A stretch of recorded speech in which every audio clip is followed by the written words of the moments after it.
Boa noite a todos vocês que nos assistem aqui na TV Vila Imperial, canal 19. Começando Miguel Barreto.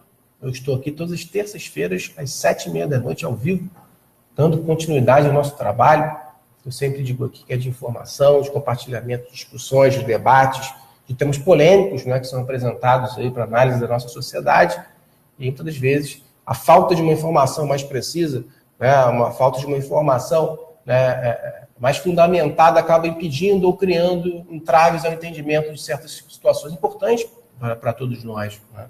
Então, sempre procuro trazer aqui no programa para que a gente possa conversar sobre esses assuntos, temas atuais,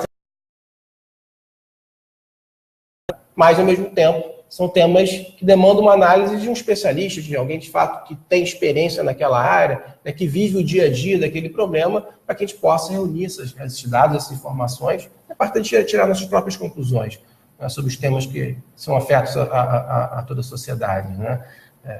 Hoje nós vamos falar sobre um tema voltado para o direito penal, mas também voltado para uma questão sociológica, uma questão cultural, uma questão educacional, que é a questão das drogas, né, que é um tema muito polêmico, é um tema muito difícil de ser tratado, é um tema que teve diversas políticas adotadas por países totalmente diferentes, né, políticas nem sempre unânimes, né, nem sempre tiveram um efeito imediato, nem sempre deram certo, muitas vezes deram errado, na maior parte das vezes, né? A realidade foi essa, né? E até hoje a gente discute como se deve tratar as drogas no nosso país. Né? Como é que se vai se tratar o traficante, como é que se vai se tratar o usuário, como é que se vai se tratar o combate às drogas, como é que se vai trabalhar a questão educacional, seja de esclarecimento, de conscientização da população, aí principalmente os mais jovens, né, que estão mais sujeitos às drogas, né? Até pelo meio social, muitas vezes, que se vive de maior vulnerabilidade, de maior acesso a esse tipo de produto, o que acaba, infelizmente, muitas das vezes, causando um prejuízo enorme à vida daquela pessoa que usa as drogas, que é dependente de droga, mas também a sua família, seus amigos, seus familiares, né, seus colegas de trabalho, seus vizinhos, enfim. Né, a droga causa um efeito destrutivo, né, na vida, no seio da sociedade. Então é preciso que a gente fale mais sobre isso, enfim, até para que a gente busque algum tipo de solução, se é que existe, para esse problema. Isso passa, de alguma forma, também pela legislação que trata desse assunto, que regula esse assunto. E para falar, né, desse aspecto legal e sociológico da questão das drogas aqui no nosso país, também fazer algumas comparações, né, com o direito comparado, enfim, diferenças em outros países também sobre isso, eu trago o doutor Eric Mendes, que é advogado, especialista na área, né, profundo conhecedor do tema, que vai trazer uma luz aqui, né, nesses principais temas, nesses principais tópicos, né, não dá tempo para a gente falar sobre tudo, até pela redução do nosso espaço aqui, mas acredito que a gente vai conseguir desenvolver uma conversa bacana para que você entenda um pouco mais esse panorama, né, sobre o consumo de drogas no nosso país, e principalmente que você nunca consuma drogas, né, porque esse talvez seja um grande problema da nossa sociedade atualmente. Doutor Érico, muito obrigado aqui pela sua participação, é um prazer, uma honra tê-lo aqui conosco. Esse tema não é um tema fácil, é um tema, se encontrar, é muito complexo, muito difícil, tem posicionamentos muitas vezes antagônicos, né? Mas acho que o objetivo de todos nós é um só, né? Quer dizer, é tentar evitar o consumo de drogas, né? Que o cidadão, de fato, não recua ao consumo de drogas porque faz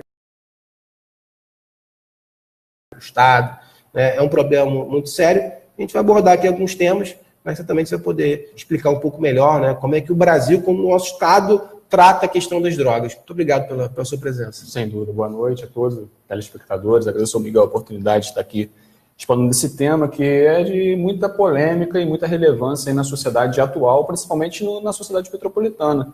Temos visto um crescimento exponencial da questão do consumo de drogas aqui. As estatísticas nos mostram, os jornais nos mostram diariamente prisões por tráfico de drogas.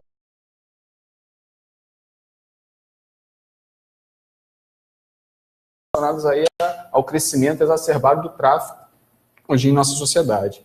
Em relação à legislação de drogas que nós temos, ela é teoricamente nova. Essa legislação entrou em vigor em 2006, né, a Lei 12.143 de 2006, de 11.143 de 2006. E em relação à legislação anterior, ela trouxe uma série de novos paradigmas aí para enfrentar a questão das drogas. A priori, a legislação anterior ela não fazia uma dicotomia muito grande entre traficante e usuário. Ela tratava basicamente ambos de forma parecida. no que diz respeito à prisão. Ambas as condutas eram punidas com pena de prisão. Atualmente, com a nova legislação de drogas, essa política ela muda. Para você ter uma noção, a antiga legislação de drogas ela tinha somente 4 artigos em todo o seu corpo para tratar sobre políticas públicas em relação à droga. Ela tinha 4 artigos que diziam sobre mecanismos de prevenção, sobre mecanismo de inclusão social, mecanismos de reabilitação desse indivíduo dependente químico. Atualmente, na nossa nova legislação, a gente tem aproximadamente 27 artigos que falam somente sobre a questão da inclusão social do jovem ou do adulto que está permeado no meio das drogas. Então, você percebe uma mudança total de paradigmas. A legislação anterior ela tratava como o usuário de drogas como também um inimigo de Estado.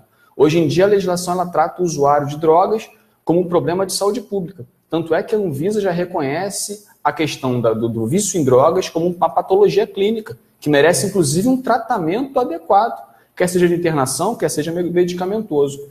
Então, a nova legislação, embora ela tenha feito essa relação ao usuário de drogas, ela agrava de sobremaneira a pena em relação ao traficante. Nos parece que ela tenta fazer com que o tráfico se extingua, não basicamente com apoio ao usuário, mas sim com uma reprimenda maior ao traficante. E essa política tem nos mostrado que tem sido ineficaz durante todos esses anos. Nós temos visto aí um aumento exponencial no consumo de drogas, nós temos visto que esse enfrentamento direto às drogas tem falhado, porque os agentes de segurança têm morrido a cada dia no nosso estado do Rio, inclusive ontem morreu mais um. Então o que nós temos aí é uma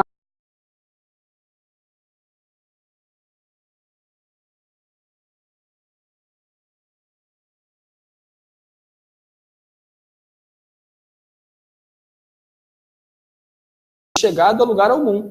Apenas um derramamento de sangue extremo e um caos social que gerou, inclusive, uma intervenção federal no estado do Rio de Janeiro. Nós temos vivido essa questão hoje e também não tem demonstrado grande resultado para a nossa sociedade em si.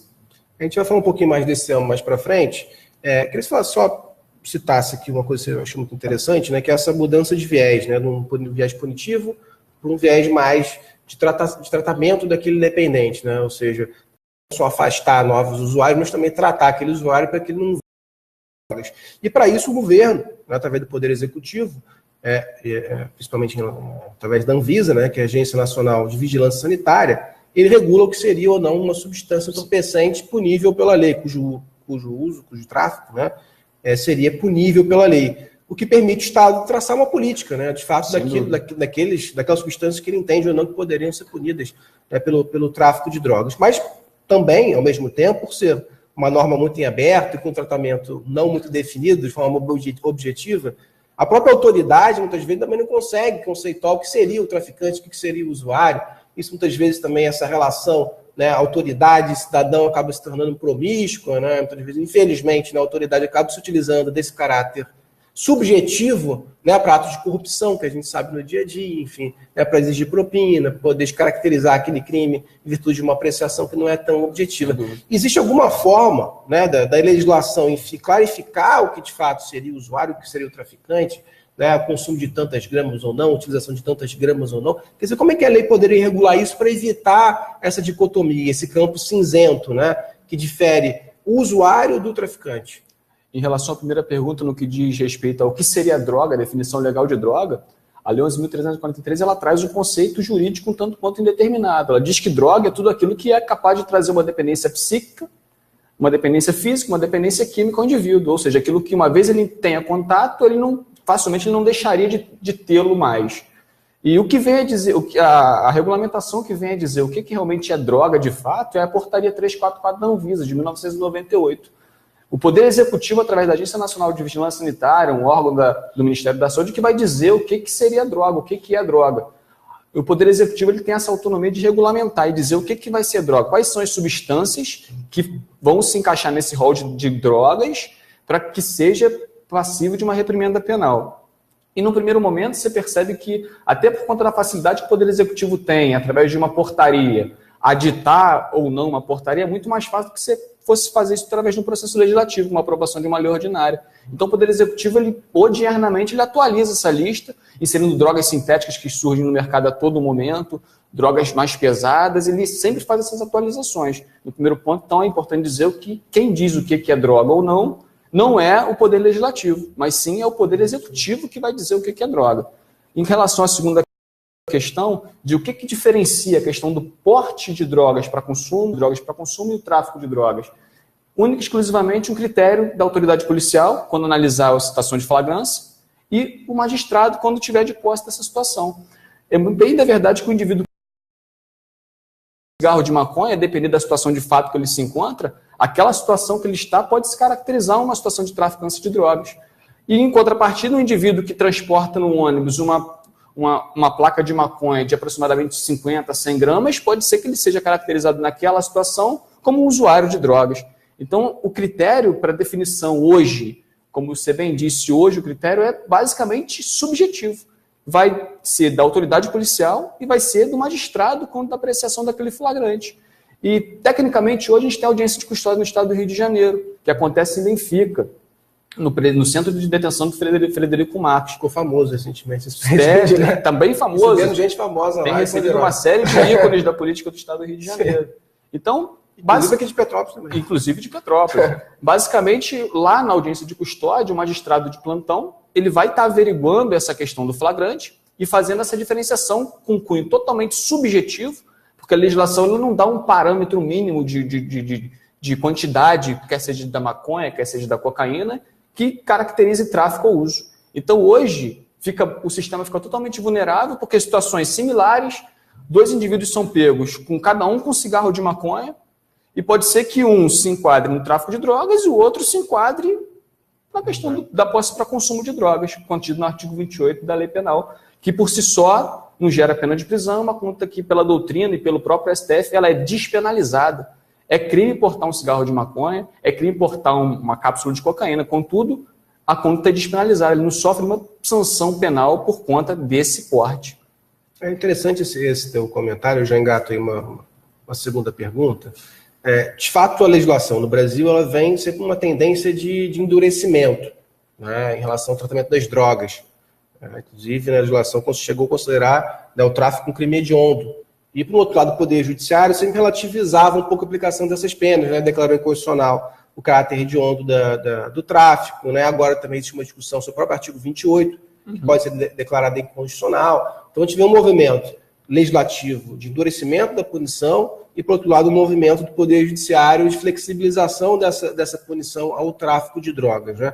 Na sua opinião, qual o caminho que se deve adotar aqui no nosso país? Você acha que a tendência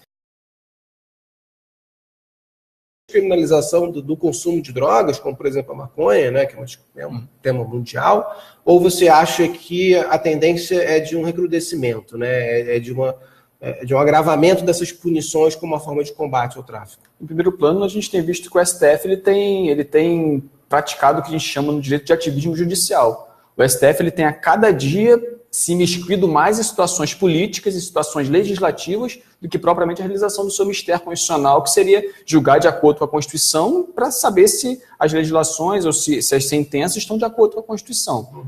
É bem da verdade que o STF declarou inconstitucional o parágrafo 1º da Lei 8.000, o parágrafo 1º do artigo 2º da Lei 8.072, que é a Lei de Crimes Hediondos. Porque essa lei anteriormente, ela previa que, em caso de condenações em crimes hediondos, a pena seria cumprida em regime integralmente fechado. E o STF declarou esse dispositivo inconstitucional, permitindo a progressão do regime. E permitindo também até a fixação do regime mais brando e diferente do fechado, em caso de tráfico de drogas. Não só do tráfico de drogas, mas de qualquer crime hediondo. E pelo tráfico ser um crime hediondo, tecnicamente, o regime seria integralmente fechado. A pessoa era condenada a 3 anos, ficava 3 anos preso. Hoje em dia a gente tem uma série de benesses que estão na progressão de regime, enfim. E hoje, o que acontece? O tráfico de drogas tomou conta do seio social. E nós temos a figura do tráfico privilegiado, que é uma benesse que a legislação dá em relação àquele indivíduo que, por um descuido da natureza, podemos dizer assim, ele, numa situação de vulnerabilidade, ele adquire material entorpecente para poder comercializá-lo. Nesse caso, se está comprovado que não havia envolvimento com associação criminosa, que ele é primário, possui bons antecedentes, o magistrado ele pode aplicar a figura do tráfico privilegiado e reduzir a pena desse indivíduo de 1/6 a 2/3. E, inclusive, esse indivíduo fica preso durante toda a instrução e, tecnicamente, na sentença ele vai para a rua. Então, você percebe que, embora o Estado tenha apertado o cerco em relação ao próprio traficante, ainda assim existem subterfúgios legais para que ele não fique tanto tempo preso, até por conta da declaração de constitucionalidade do parágrafo 1º do artigo 2º. Então, a gente percebe que a política de enfrentamento do tráfico falhou. E qual seria a lógica para que se fosse abolido o tráfico, fosse enfraquecido o tráfico de drogas? Seria uma política em relação ao usuário mais eficaz, quer seja com internações compulsórias, quer seja com tratamento de saúde de qualidade, quer seja com esse enfrentamento nas escolas, porque o PROERD hoje ele faz um excelente trabalho, mas ainda assim é insuficiente diante de todas as demandas que tem. O PROERD dificilmente ele vai entrar numa comunidade do Complexo do Alemão, vai entrar numa comunidade da Favela da Maré e fazer o programa social, até porque a polícia nem tem acesso a esses locais. Então a gente vê que é uma política de enxugar gelo. Você presta um serviço público em alguns determinados locais, mas deixa em outros determinados locais que a criminalidade é muito maior, os jovens totalmente vulneráveis a essa prática de drogas, de consumo de drogas. Então, ao meu modo de ver, a política para que seja realmente, de fato, tentado sanar a questão do tráfico de drogas seria o recrudescimento em relação ao usuário também. Não é simplesmente você dizendo que o usuário ele é um doente, ele necessita de tratamento e tudo bem, ele pode continuar usando drogas, e apertar em relação ao traficante. Até porque o usuário ele é o grande financiador de tudo isso. Então, o recrudescimento deveria, por parte do poder Legislativo, partir em relação ao usuário também, para a gente tentar enfraquecer a pirâmide do tráfico de drogas. É uma questão difícil, né? Eu me lembrei agora de uma entrevista do ministro Fux, do Supremo Tribunal Federal, que ele ia perguntar sobre a questão de fake news, né? Como é que o TSE ia tratar, ele é presidente também do TSE, como ia tratar as fake news, né? No sentido... Isso é um grande problema hoje para o processo eleitoral, essas notícias falsas, enfim, que são criados boatos para prejudicar a determinadas candidaturas, né? E eles, olha, realmente eu acho um tema importante, mas tem outros temas importantes também, porque inclusive a justiça eleitoral não entra em certas comunidades do Rio de Janeiro.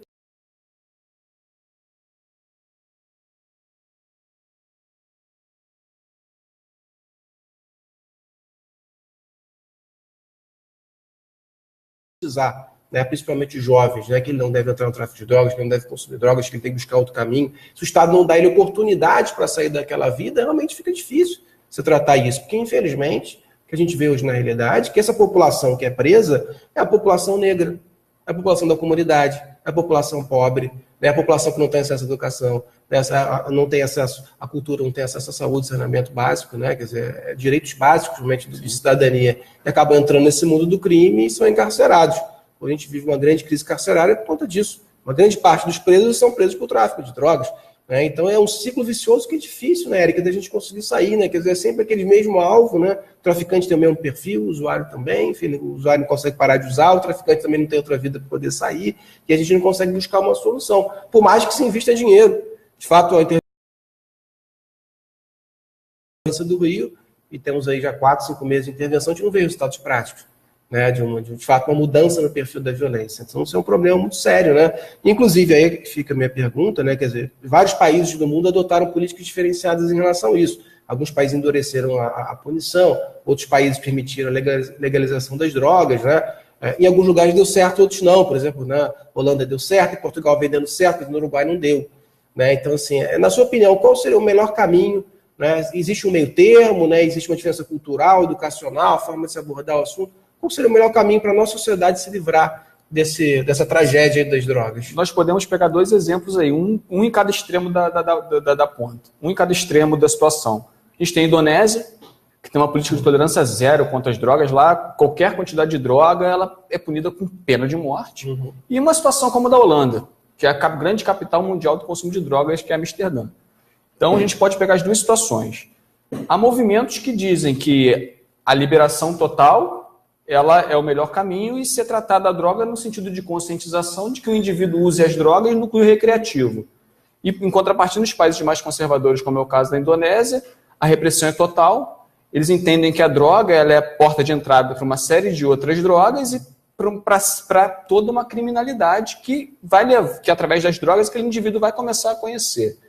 Então, qual seria o meio termo para o Brasil hoje? O Brasil não tem condições alguma de entrar numa comunidade e oferecer política pública de segurança, política pública educacional, política pública de saúde, até porque o consumo de drogas exacerbado ele gera uma série de doenças, inclusive as drogas sintéticas que são introduzidas através de de via arterial, venosa. Então, o índice de AIDS é extremo, o índice de doenças como hepatite é altíssimo entre essa classe de pessoas. E, por outro lado, a liberação total, eu entendo que o povo brasileiro também não está preparado para lidar com essa situação.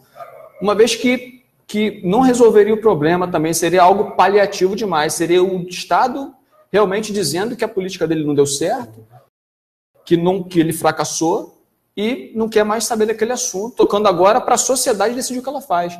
Então, qual seria o meio termo disso? Seria políticas públicas eficazes, o Estado entrando e conscientizando jovens, conscientizando adolescentes, tratando quem é dependente químico, que realmente comprovadamente o é, com políticas públicas de reinserção social, de limpar aquele indivíduo em relação às drogas, e tratar o traficante também como fruto de uma desigualdade que vem sendo permeada há muito tempo, mas com penas duras também, e tentando reincluir esse indivíduo na sociedade após o término da cadeia dele. Porque uma vez aquele indivíduo que está preso, ele vai voltar ao convívio social, ele tem que estar preparado para se inserir no mercado de trabalho, porque senão fatalmente ele vai voltar para a criminalidade.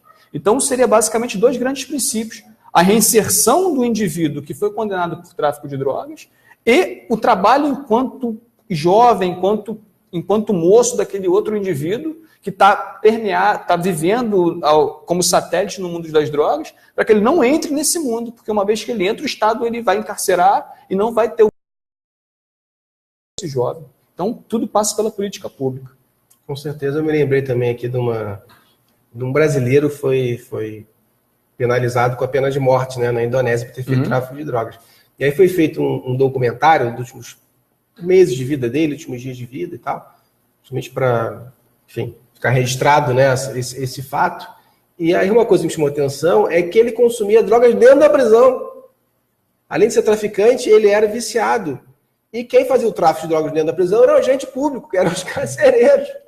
Você vê realmente, de fato, como a coisa é hipócrita, né? Quer dizer, um país que se diz um combatente intolerante às drogas, permite que dentro do estabelecimento público, que é a prisão, que o sujeito vai ficar até ele ser morto, se consuma drogas. Né? Então você vê que, de fato, não existe uma solução fácil.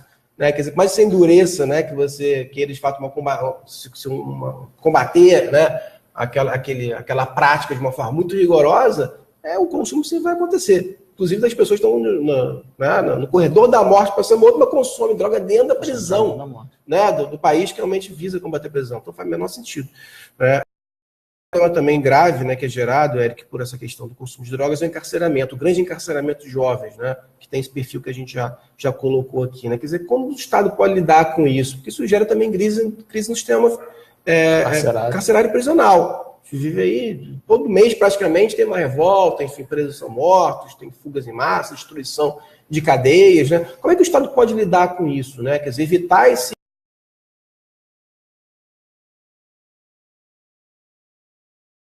Hoje em dia, aproximadamente a metade dos presos provisórios hoje, em torno de 40%, para ser um tanto quanto mais preciso, está preso provisoriamente ou preventivamente por conta do crime de tráfico de drogas. E a maioria dessas pessoas, elas possuem no máximo seus 25 anos de idade. Então você vê que o sistema ele é um tanto quanto seletivo. Ele seleciona aquele jovem da periferia, muitas vezes negro, que está mais aquela mesma situação, aquela mesma quantidade de droga na Zona Sul, ele seria enquadrado no artigo 28 da Lei de Drogas. Em contrapartida, aquele da Avenida Brasil, que estava ali rondando nos entornos da Maré, ele é preso com a mesma quantidade de drogas, ele vai ser acusado por tráfico de drogas. Então, o problema é social. O problema ele não nasce de uma cultura que a polícia ela faz o seu papel justa e limpidamente. Não. O problema ele é social também. Então, não há que se tentar dizer que a polícia ela é parcial, que ela é imparcial, melhor dizendo. De certa forma, ela é parcial. Até porque o agente público ele fica, de certa forma, com receio de praticar o seu mistério nos entornos de Copacabana. Ele não, afinal de contas, a carteirada ainda existe, o sabe de quem eu sou filho ainda existe. Então, o agente público, de certa forma, ele fica atado. E a gente consegue ver esse reflexo no sistema prisional.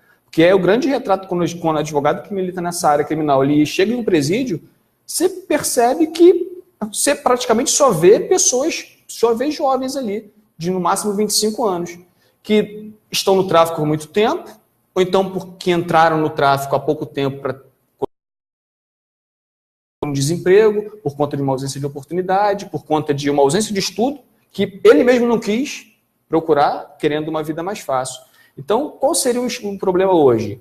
As penitenciárias, o Estado deveria investir no preso de forma que ele pudesse trabalhar lá dentro, de que ele pudesse se manter, assim como é feito em muitos estados dos Estados Unidos. O preso ele se mantém, ele ganha um salário, ele trabalha.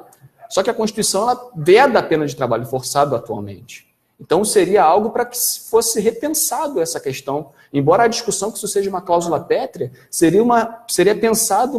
teria que ser pensado uma situação de que realmente o preso pudesse trabalhar, pudesse se profissionalizar enquanto detento, para que ele saísse do sistema prisional com um a oportunidade aqui fora também, né? E fazendo uma parceria para que tivesse um incentivo fiscal, realmente um incentivo fiscal de fato, não a farra dos incentivos fiscais que a gente vive hoje no estado do Rio de Janeiro, mas que fosse um incentivo fiscal no sentido de dar uma oportunidade para esse jovem para que ele fosse reinserido no mercado de trabalho.